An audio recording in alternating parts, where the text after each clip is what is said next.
కొంతమంది ఈ రోజులు ఇలా అంటున్నానని ఏమనుకోకండి. వాక్యంలో ఆదికాండం ఎక్కడుంటుందో తెలియదు వాళ్ళకి. మత్తయి సువార్తలో ఏముందో తెలియదు, లేదా ప్రకటన గ్రంథంలో ఏముందో తెలియదు. కళ్ళు మూసుకోగానే కలలు వచ్చేస్తున్నాయి అంటారు. దర్శనాలు బ్యాచ్ కొంతమంది ఉంటారు, బైబిల్లో ఏం తెలియదు వాళ్ళకి.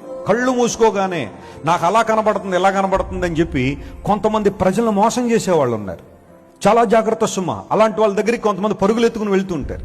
గంటల గంటల వాక్యం బోధించబడుతున్నప్పుడు వాక్యం మీద ఆసక్తి ఉండదు వాళ్ళకి, లేఖనాల మీద ఆసక్తి ఉండదు. లేఖనాలను ధ్యానం చేస్తూ ఉంటే ఆహా ప్రభు ఇలా మాట్లాడుతున్నాడా, ఇదా దేవుని చిత్తం, దేవుని కోసం నేను ఎలా బ్రతకాలా, దేవుని కోసం నేను ఎలా జీవించాలా, నా బ్రతుకు దేవునికి మహిమకరంగా ఎలా ఉండాలా, ఇలాంటివి ఏం పట్టించుకోరు. వాళ్ళకి కావాల్సింది ఏంటంటే ఎవరో ఒకళ్ళ ముందు వారు నిలబడాలి, వాళ్ళు కళ్ళు మూసుకుని సహోదరి దేవుడు ఇలా మాట్లాడుతున్నాడు, దేవుడు ఇలా చూపించేస్తున్నాడు నీ కోసం అనగానే అది వాళ్ళకి లక్ష్యం. కానీ దేవుని వాక్యాన్ని వారు లక్ష్య పెట్టరు.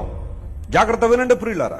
కొంతమంది ఇలాంటి వాళ్ళు ఎక్కువ మంది బయలుదేరి చాలా మందిని పాడు చేస్తారు. సంఘాల్లో కూడా కొంతమంది అలాంటి వాళ్ళు బయలుదేరే రోజుల్లో దేవుని సేవకుల దగ్గరికి కొంతమంది ప్రార్థనకు రానివ్వకుండా, అమ్మా సిస్టర్ గారు మీకోసం నాకు ఈ కళ వచ్చిందండి, మీకోసం ఈ దర్శనం వచ్చిందండి అని చెప్పి ఎవరెవరి గురించో దర్శనాలకు అనేసి అవి నిజమో కాదో తెలియక కొంతమందిని వారి గ్రిప్లో పెట్టుకోవాలన్న ప్రయత్నాలు కొంతమంది చేస్తుంటారు. అలాంటి విషయంలో జాగ్రత్త ఉండాలి సుమా. దేవుని వాక్యం సెలవిస్తుంది, కళలు గనువారు కనే ప్రతి కళ వాక్యానుసారమైంది కాదు, దేవుని దగ్గర నుండి వచ్చింది కాదు.